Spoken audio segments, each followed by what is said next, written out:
bendiga, estimados hermanos y amigos. Es un honor y un privilegio estar con ustedes el día de hoy. El día de hoy traemos para ustedes la prédica El camino de la fe no es opcional. Está basada en el libro de Hebreos capítulo 10 del versículo 35 al versículo 39. Es importante que Jesucristo viva en nuestras vidas. Como dice en el libro de Gálatas capítulo 2 versículo 20, con Cristo estoy juntamente crucificado y ya no vivo yo, mas Cristo vive en mí. Si Jesucristo vive en nuestras vidas, entonces no nos vamos a desviar a cosas materiales temporales para caer en una apostasía, sino que vamos a permanecer firmes en la roca que es Cristo Jesús. Vamos hacia nuestra prédica en este momento. Dios les bendiga. Bien, hermanos, el mensaje es: el camino de la fe no es opcional, es un tema doctrinal que es un alimento espiritual para la iglesia. Es, hermanos, un alimento que va a servir, hermanos, para que nosotros nos nutramos y podamos estar, como dicen, sanos, como hombres espirituales de Dios, ¿ya? Bien alimentados de la palabra del Señor. Dice: en vista de las terribles consecuencias de la apostasía, los triunfos de la fe en el pasado, no es razonable rendirse ahora. Lo que pasa, hermanos, que este mensaje está basado en un acontecimiento que ocurrió en las iglesias en Jerusalén, en el pueblo hebreo.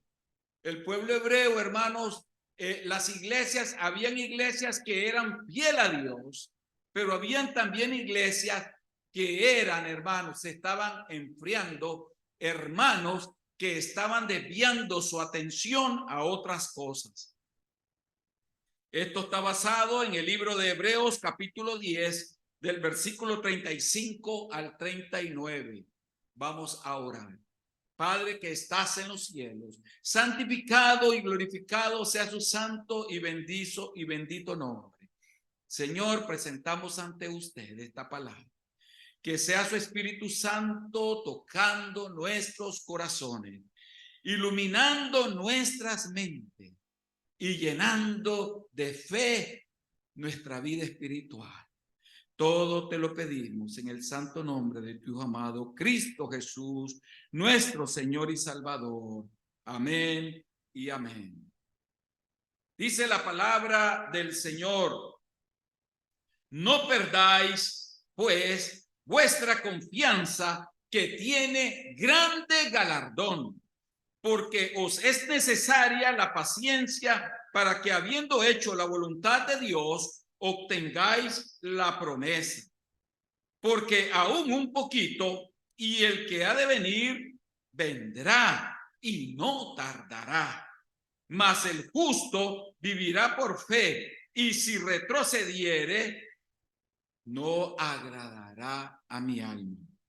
Pero nosotros no somos de los que retroceden para perdición, sino de los que tienen fe para preservación del alma.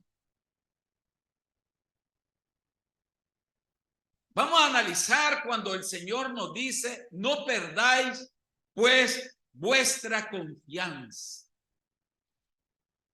en vista de las terribles consecuencias de la apostasía y los triunfos de la fe en el pasado. No era razonable rendirse ahora. Y aquí el escritor a los hebreos, ¿verdad?, le está hablando, hermano, a aquellos que habían caído en un debilitamiento espiritual. Aquellos que habían caído, hermanos, en una situación terrible de apostasía. ¿Y qué cosa es apostasía? Esto, hermano, es cuando nosotros apartamos a Dios, cuando una vez le hemos creído, cuando una vez hemos estado y caminado en el gozo del Señor, nos rendimos. ¿Nos rendimos a qué? Nos rendimos, hermanos, al mundo material. Nos rendimos, hermanos, a los rencores. Nos rendimos a los resentimientos. Y ahora, hermanos, nosotros, los que proclamábamos un día el evangelio, ahora, hermanos, negamos con nuestros hechos esa fe. La negamos. Abandonamos. Nos apartamos. Los que un día estábamos contentos alabando a Cristo, los que un día decíamos, Jesús es mi Señor. Ahora, hermanos, no.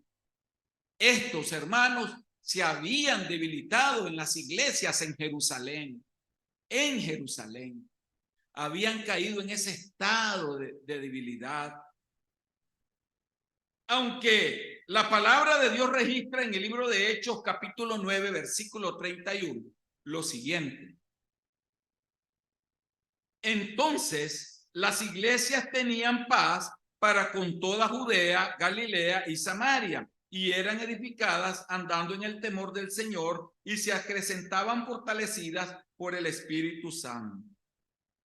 Indudablemente que en medio de toda esta crisis, habían iglesias que se fortalecían a la par.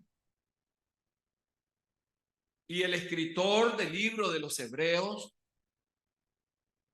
acá está preocupado y dice, ¿cómo es posible que estas iglesias, que estos hermanos, que un día proclamaron el evangelio, que un día hablaron de Cristo, que un día caminaron con Cristo, ahora estén alejados simplemente porque le han puesto atención a los bienes materiales? Eso era lo que estaba pasando, hermanos, con estos hermanos en Jerusalén.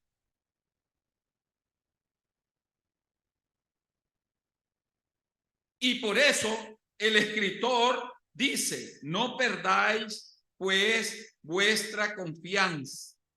No perdáis pues vuestra confianza.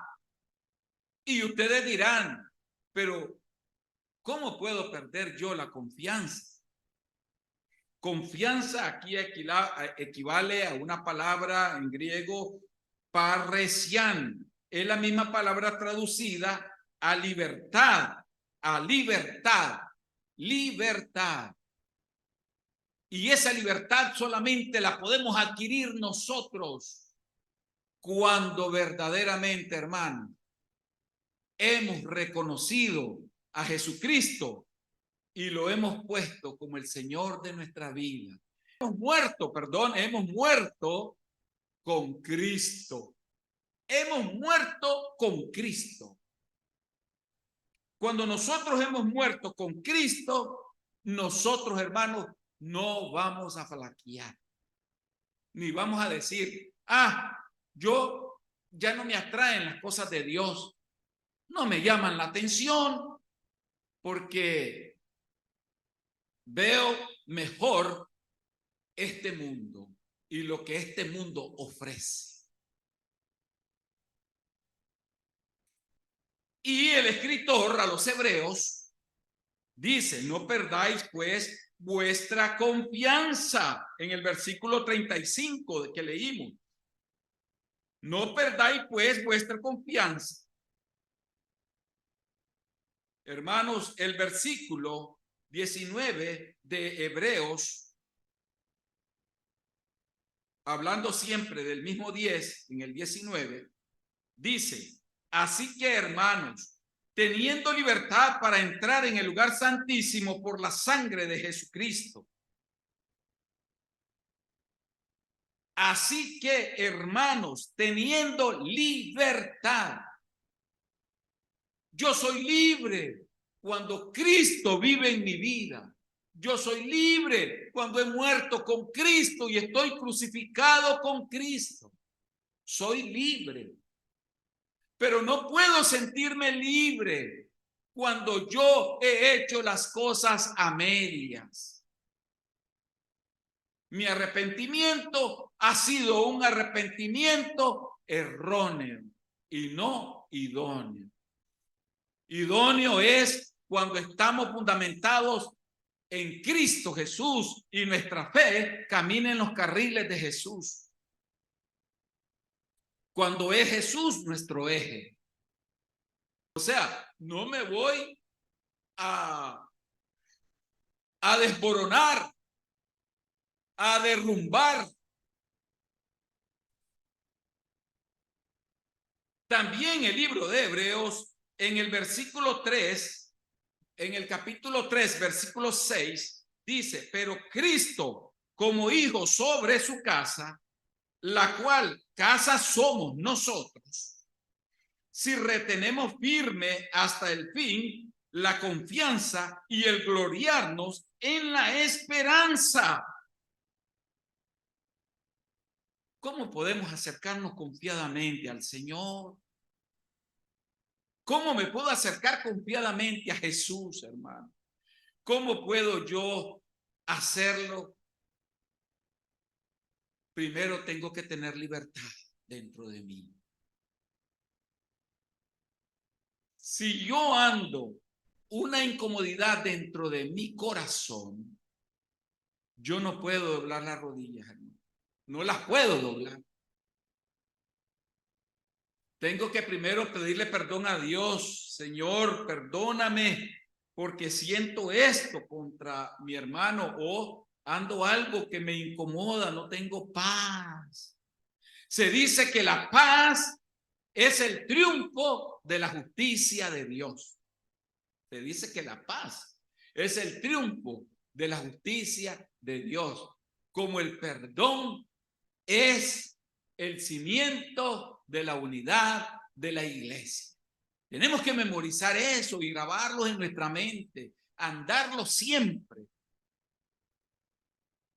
Bien. Hebreos 3:16 entonces nos dice y concluye diciendo, acerquémonos pues confiadamente al trono de la gracia para alcanzar misericordia y hallar gracia para el oportuno socorro. La pasada osadía para confesar lealmente a Jesús y la libertad recibida de Dios para vivir en el Santísimo no debía de ser echada a un lado por ventajas sociales y temporales, que era lo que le estaba pasando a las iglesias en Jerusalén. Y el escritor a los hebreos así lo registra. Bien. En segundo lugar, hermanos, la palabra de Dios dice grande galardón, porque eso es necesaria la paciencia. Todos los bienes del mundo no pueden igualar al grande galardón en el mundo venidero, que corresponde a su confiada fidelidad. Dios nos recompensará si nosotros, hermanos, somos fieles a Él. Porque dice, porque es necesaria la paciencia, la perseverancia. Hebreos 12:1. Por tanto, también nosotros también, teniendo en derredor nuestra tan gran nube de testigos, despojémonos de todo peso y del pecado que nos asedia y corramos con paciencia la carrera que tenemos por delante, para que habiendo hecho la voluntad de Dios, obtengáis la promesa. Versículo 36. La voluntad de Dios que debe hacerse. Esto lo explica en Hebreos 10, los versículos del 19 al 25. Los vamos a leer. Hebreos 10, del 19 al 25. Hermanos, teniendo libertad para entrar en el lugar santísimo por la sangre de Jesucristo, y teniendo un gran sacerdote sobre la casa de Dios, acerquémonos con corazón sincero, en plena certidumbre de fe, purificados los corazones de mala conciencia y lavados los cuerpos con agua pura. Mantengámonos firmes, sin fluctuar, la profesión de nuestra esperanza, porque fiel es el que prometió, y considerémonos unos a otros para estimularnos al amor y a las buenas obras, no dejando de congregarnos, como algunos tienen por costumbre, sino exhortándonos, y tanto más cuanto más veis que aquel día se acerca. En lugar de retirarnos, debemos avanzar resueltamente hacia Cristo, al Santísimo, y perseverar en ellos. ¿Perseverar en quién? En Cristo, que es el Santísimo. Experimentar por la fe el cumplimiento de las mejores promesas que el Señor nos ha prometido, hermano. No son las promesas que habían en el pasado. Al pueblo de Israel Dios le prometió amor eterno. A nosotros el Señor nos prometió una vida eterna. Esa es una de las mejores promesas. Y esto lo corrobora Hebreos 8:6. Pero ahora, tanto mejor ministerio es el suyo, cuanto es mediador de un mejor pacto, establecido sobre mejores promesas. Y referente al nuevo pacto, y gozarían de una renovación completa de la ley, inscrita en su interior. Solo los creyentes de esta forma, hermano, los creyentes que han abrazado la fe de Cristo, solamente son los que van a ver en ellos el cumplimiento de esta promesa. No se puede ver el cumplimiento de esta promesa en el que ha flaqueado y se ha apartado y ahora apostata de la palabra de Dios.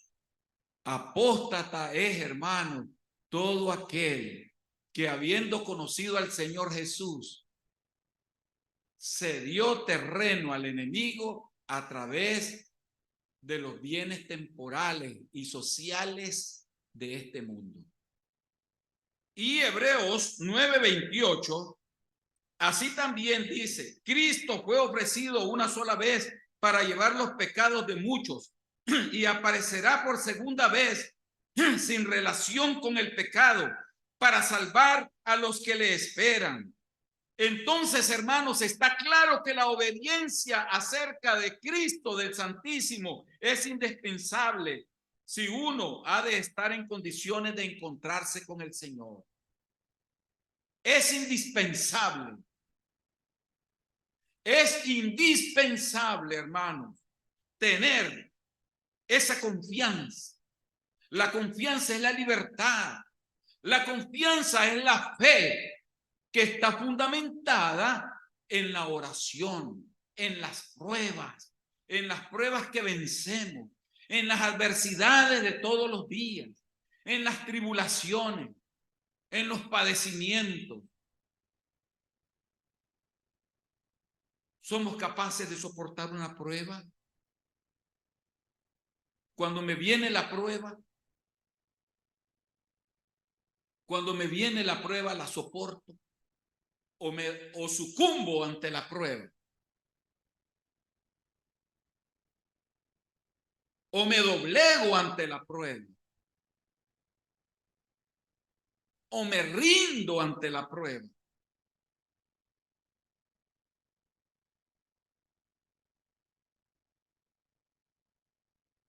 Sabiendo que si no estoy preparado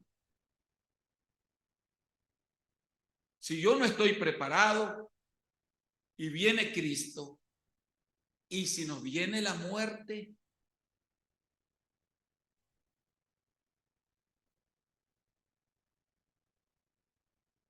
no puedo andar, hermanos.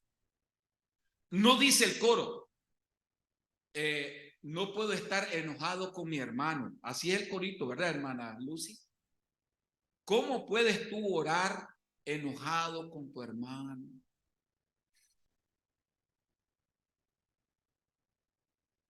Porque dice aún un poquito, y lo que ha de venir, vendrá, y no tardará. Hebreos 10:37, leamos. Esta aplicación armoniza con el versículo de Hebreos 10:25, no dejando de congregarnos como algunos tienen, digamos, por costumbre, así, en la palabra. Y tanto más cuando veáis que aquel día se acerca. El Señor también nos instruye a través del escritor de Hebreos de que nos exhortemos también, hermano. Cuando nosotros exhortamos a algún hermano, no debe de resentirse, no se debe de gustar. Debe de decir gloria a Dios porque nuestros padres espirituales nos exhortan. Es maravilloso. Y entonces, estamos sobre mejores promesas. Sobre mejores promesas que lo leímos en tercer lugar. Oh. Ahora vamos a ver el libro de Hebreos 10:38, perdón. Mas el justo, aquí, mas el justo. ¿Quién es el justo? Mi justo, dice el Señor. Mi justo. ¿Se considera usted un justo de Dios? Porque dice, vivirá por fe. Y si retrocediere, no agradará a mi alma. A pesar de la certidumbre expresada como algo inmediato, mientras tanto los cristianos, porque por fe andamos, dice la palabra de Dios, y no por vista. Segunda de Corintios 5:7. Hermanos, no importa cuán preciosos y disfrutados puedan ser los privilegios en el Santísimo. Son bellos, bellísimos. Lo importante, ¿saben qué es? Andar en una vida santa, llena de fe. Todo lo que hay en gloria es bello. Y lo que está a la par de nuestro Dios, de nuestro Señor Jesucristo, es bello. Pero eso bello nunca lo voy a ver si mi vida no anda en santidad y en la correcta fe de Dios. Morir con Cristo. Que Cristo viva en mí. La vivencia. La vivencia. ¿Cuáles son los 3 puntos? Si hay un hermano que me lo diga, se gana un premio. Los 3 puntos de la santidad que nos habla la palabra de Dios, ¿cuáles son? Del libro de Gálatas 2:20. 1, la conclusión, mortificación, morir con Cristo. Vitalidad, vivir con Cristo. ¿Y cuál es el tercero? Manifestación. Estar en la presencia del Espíritu Santo con Cristo. Esas son las 3 cosas que nos habla el versículo de Gálatas 2:20, que lo predicamos el domingo pasado. Primero, mortificación, vitalidad y manifestación. Con Cristo estoy juntamente crucificado. Uno.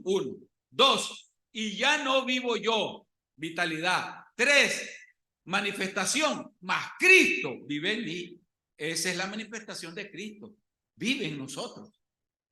Tres elementos clave para llevar un triunfo todos los días.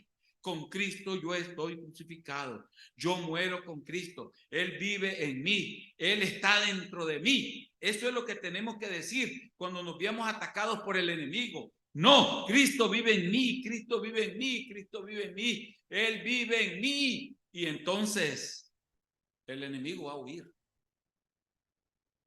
El enemigo va a huir.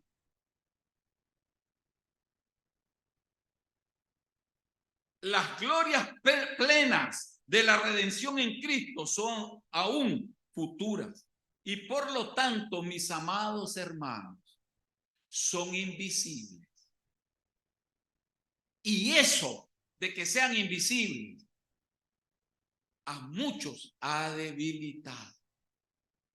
Porque no lo ven. No lo ven.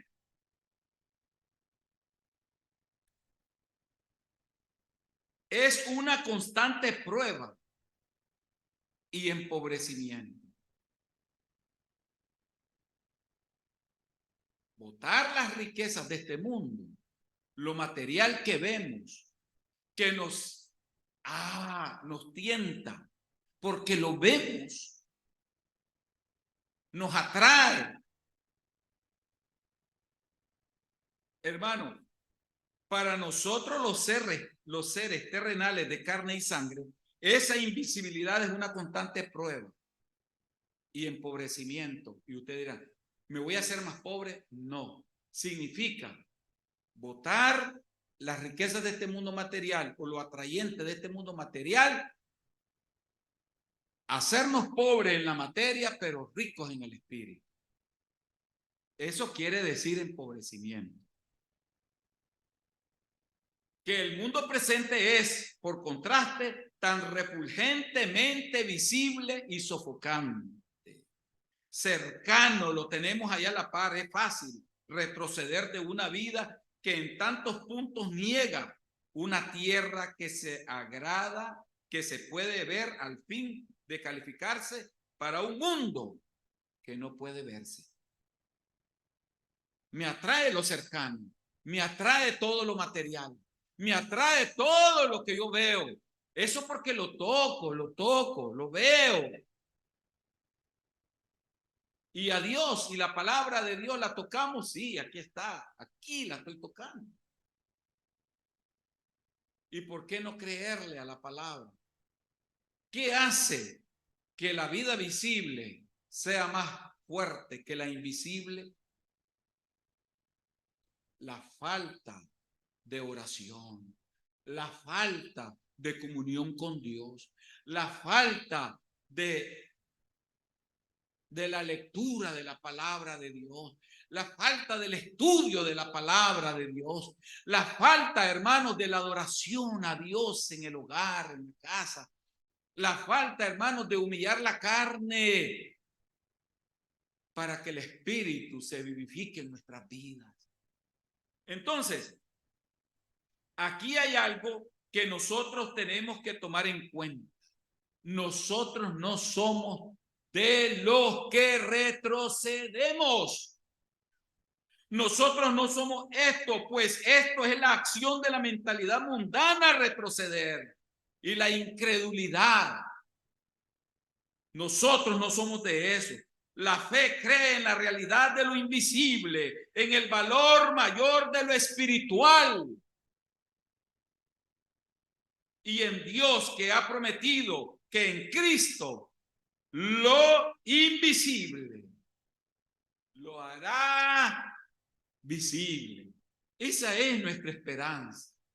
Que lo que Cristo, hermano, hoy nos ha dado por invisible, no lo podemos ver, pero un día lo veremos. Lo veremos. Lo veremos. Sí, lo veremos.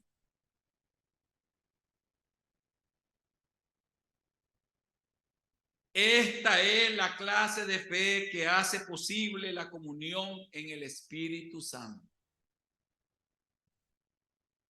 Nosotros tenemos una conciencia, tenemos un espíritu, y en el espíritu tenemos una conciencia, que es la que se conecta con el Espíritu Santo, y es la que hace el efecto transformador, vertical, de arriba hacia abajo en el hombre. Entra a nuestro espíritu, entra al lugar más especial que tiene Dios en nuestra vida, en nuestro trono. Ahí donde Él vive y se sienta, ahí es el lugar santísimo. Él entra porque no podría entrar de otra forma. ¿Cómo va a entrar al lugar santísimo de su vida si usted, hermano, con facilidad se doblega y se rinde? Es imposible decir que cree en Dios del diente al labio, pero en su interior Dios no existe.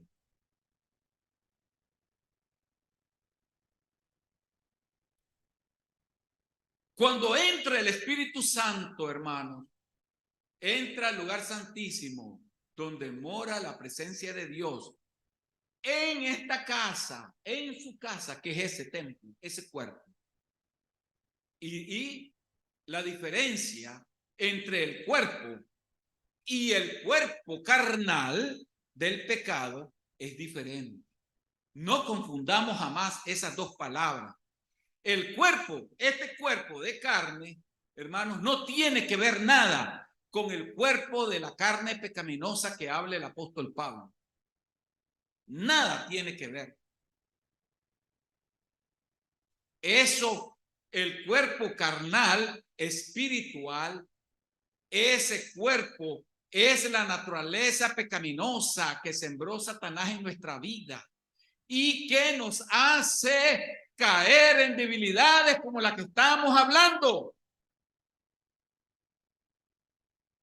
Este cuerpo, hermano, solo es el templo de ese Espíritu Santo, pero también ese cuerpo lo podemos utilizar para albergar ese cuerpo carnal pecaminoso y darle alimento y alimento y alimento, y cuando miremos ese cuerpo carnal nos aleja de la presencia de Dios. Tenemos que tener ese cuidado.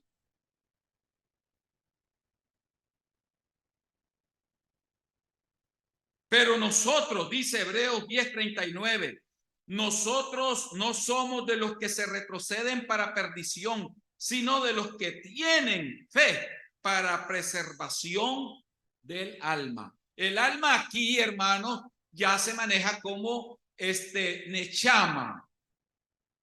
Entonces, el nechama es el espíritu, aquí alma, en griego, el alma, que se compone del intelecto, las emociones y la voluntad, es suche en griego. En el espíritu, aquí, la preservación del alma es espíritu, es nechama, espíritu, el soplo, el aliento que el Señor nos dio para que podamos nosotros, hermanos, experimentar la vida, y no solamente la vida terrenal, sino también la vida espiritual y un día la eternidad. ¡Wow! ¡Qué importante es ese espíritu, esta alma a la cual hoy me refiero! Ese es el que tenemos que preservar. ¿Y cómo lo vamos a preservar, hermanos? Lo vamos a preservar reconociendo al que murió en la cruz del Calvario y trayéndolo todos los días a nuestra vida y diciéndole: muero contigo, con Cristo estoy juntamente crucificado. Ya no vivo yo, ya no vivo yo. Eso le vamos a decir todos los días. Señor, yo ya no, cuando vengan malos pensamientos, ya no vivo yo, Cristo vive en mí, ya no vivo yo, Cristo vive en mí. Repítalo.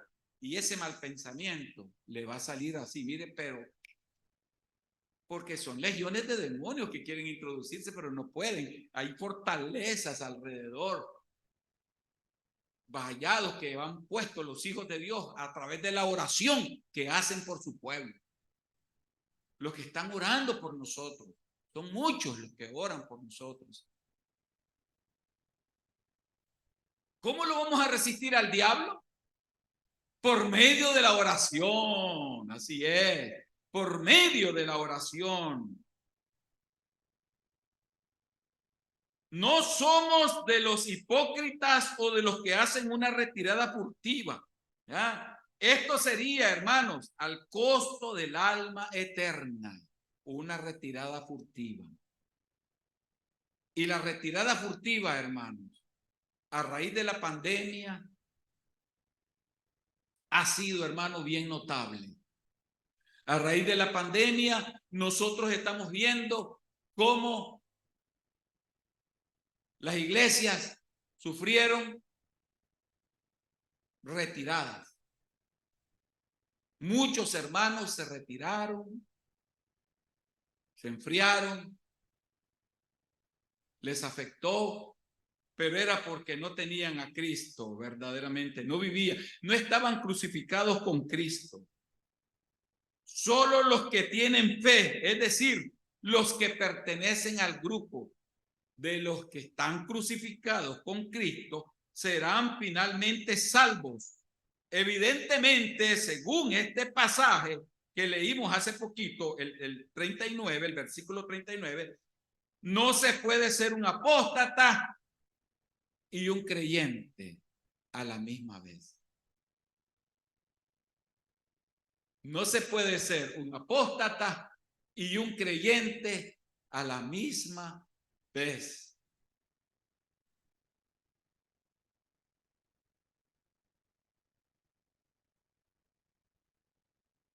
Ya vamos a terminar.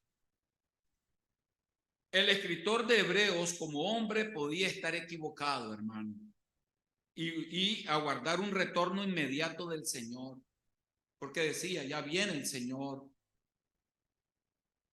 Nosotros muchas veces lo decimos, ya viene el Señor.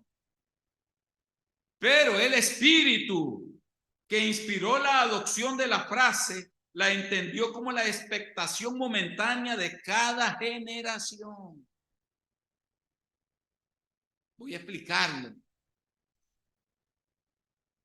Cada generación que ha venido pasando a través de los siglos, hermano, se ha esperado a Cristo y es muy correcto. Desde que Cristo murió en la cruz del Calvario, es muy correcto que lo estemos esperando. Sí, es muy correcto que lo estemos esperando, hermanos. Así pues, su venida es siempre inminente. Y desde el punto de vista de Dios, ¿para quién? 1000 años es como un día. Segunda de Pedro 3:8. Y ahora aquí vemos al gran Pedro predicando el evangelio. Dice, mas, oh amados, no ignoréis esto, que para con el Señor un día es como 1000 años y 1000 años como un día. Y desde el punto de vista de la eternidad, la demora no es más que un momento. Un momento. Amados hermanos, cuando el Señor dice, mi justo, nos recuerda que la iglesia no vive en una fe colectiva. La iglesia no vive en una fe colectiva. Tengamos en cuenta, hermanos, que la iglesia vive por la fe individual de cada creyente. Si su fe no anda bien, se va a notar. Pero si su fe está sólida, firme en Jesucristo, se va a sentir también el gozo y se va a notar. ¿Va a notar? No podemos, amados hermanos, decir que amamos a Dios y hacemos lo contrario. No podemos. Y consolémonos con estas palabras. Para el Señor, un día son como 1000 años. Así es que no estemos creyendo. Pero el Señor no ha venido. ¿Y que acaso el tiempo de Dios es igual a mi tiempo?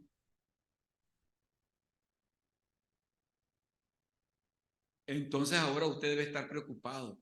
Lo que le pedí al Señor entonces, si para Él un día es como 1000 años. Madre Santa, esta respuesta viene entonces, la van a ver mis nietos y mis tataranietos y no sé cuántos más nietos. No la vamos a poder ver nosotros. No, esa es otra cosa. La manifestación de Dios, hermano, en sus hijos es inmediata.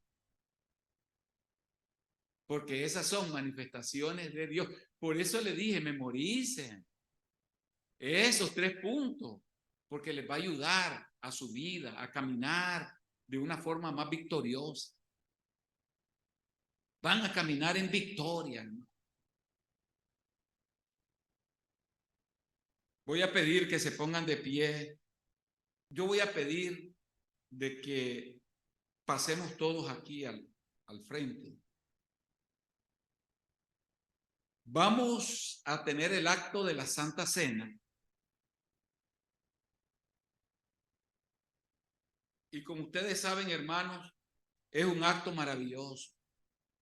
La Santa Cena nos santifica. La Santa Cena nos hace madurar espiritualmente. La Santa Cena nos hace, ¿qué cosa? Santificarnos. La Santa Cena nos hace, hermanos, recordar la venida de nuestro Señor Jesucristo. Y hoy tenemos el privilegio de participar de esta Santa Cena. Es un privilegio porque es una conmemoración del pacto de Cristo en la cruz del Calvario por su muerte. Nuestro amado Jesús murió en una cruz. Lo hizo con todo el amor. Lo hizo con todo el deseo. Nuestro Padre Celestial dio a su Hijo Jesucristo para que muriese por nosotros. Y todo el castigo que debía de caer en nosotros lo recibió nuestro Señor Jesucristo, nuestro hermano, nuestro Padre, nuestro médico, nuestro abogado, nuestro doctor, nuestro todo. Es nuestro todo. Él lo sufrió por nosotros. Voy a pedir en esta ocasión que pase el matrimonio. Es el matrimonio Ambrosio. Pasen, hermanos. ¿Pueden tomar los utensilios, por favor, para servirlos?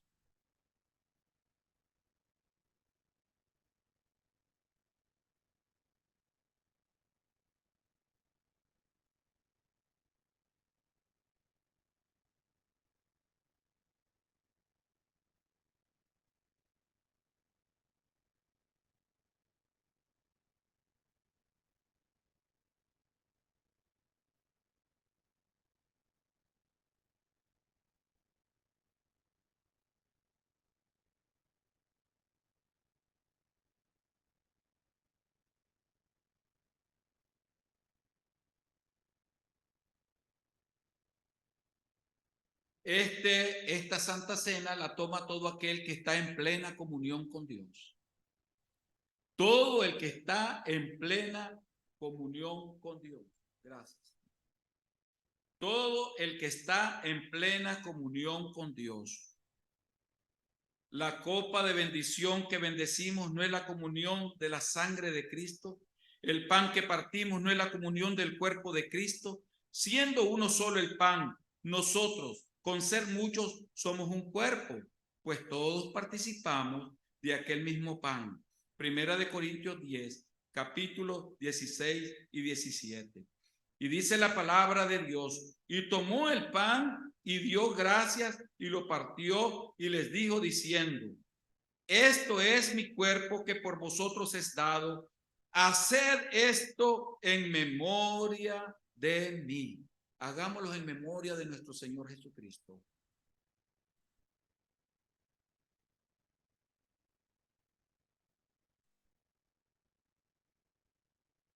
Voy a pedir que pase nuestra hermana Lucy Ambrosio a orar por el pan que representa el cuerpo de Cristo.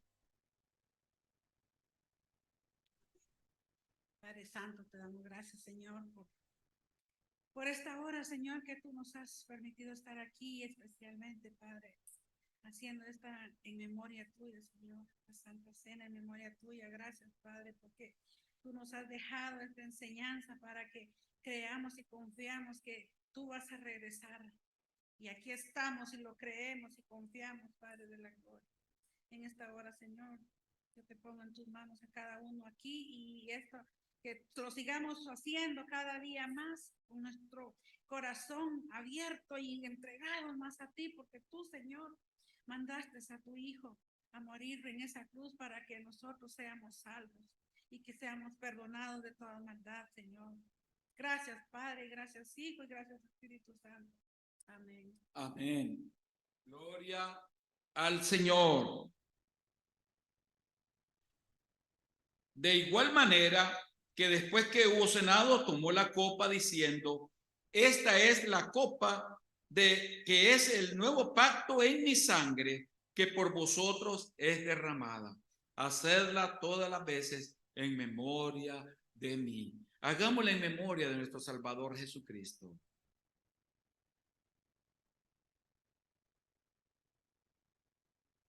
Voy a pedir a mi hermano Edgar Ambrosio, ministro local de nuestra iglesia, que ore por la sangre de Cristo.